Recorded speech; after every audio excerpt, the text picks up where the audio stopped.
రూపాయల టికెట్కు 10 రూపాయలు ఇస్తామంటే తీసుకుంటారా? మక్క ప్యాలలకు 200. మా ఇంట్లో ఎంచుకుంటే 20 రూపాయలు అయిపోతుందంటే సరే అని ఇస్తారా? 10 రోజుల షూటింగ్ చేసుకొని గంట పైసలు ఇస్తే నడుస్తుందా? హలో, ఏ లోకం నుంచి దిగొచ్చినావు? నడు నడు అని బయటకు నూకుతారు కూడా అవసరమైతే.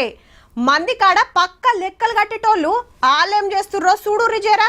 అక్కినేని వారి అన్నపూర్ణ స్టూడియోలో, దగ్గుపాటి వారి రామానాయుడు స్టూడియోలో ట్యాక్స్ ఎగ్గొట్టుడు అనే సినిమా సూపర్ హిట్ గా స్టూడియో ఫుల్ కలెక్షన్ తోటి ఆడుతుంది దిగ్విజయంగా.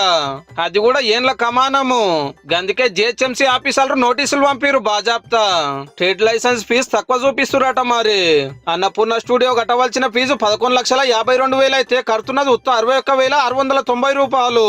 అంటే నాగార్జున గారు 10,90,000 ఎగ్గొడుతున్నట్టు.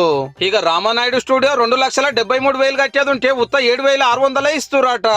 వాళ్ళ పద్దు 2,65,400 తక్కువ.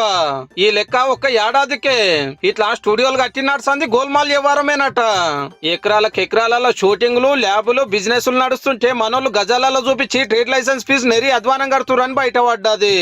మొత్తం కట్టవలసిందేనని పట్నం మున్సిపాలిటీ వాళ్ళు ఇప్పుడు నోటీసులు పంపిరన్నట్టు. బరాబర్ వసూలు చేయవలసిందే.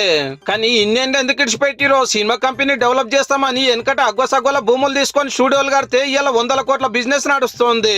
దేనికి ఎంతనే రేట్ ఫిక్స్ చేసి గుంజేటోళ్ళు వాళ్ళు కట్టవలసిన ఫీజు కూడా కట్టాలి కదా. మరి పైరసీ చేసుడు తప్పు, దొంగతనంగా సినిమాలు చూడొద్దని శుద్ధులు చెప్పే సినిమాలు వాళ్ళెందుకు రూల్స్ పాటియారని తలా ఓ దిక్కర్చుకుంటున్నారు. ఇక ఇది పద్ధతేనాయే.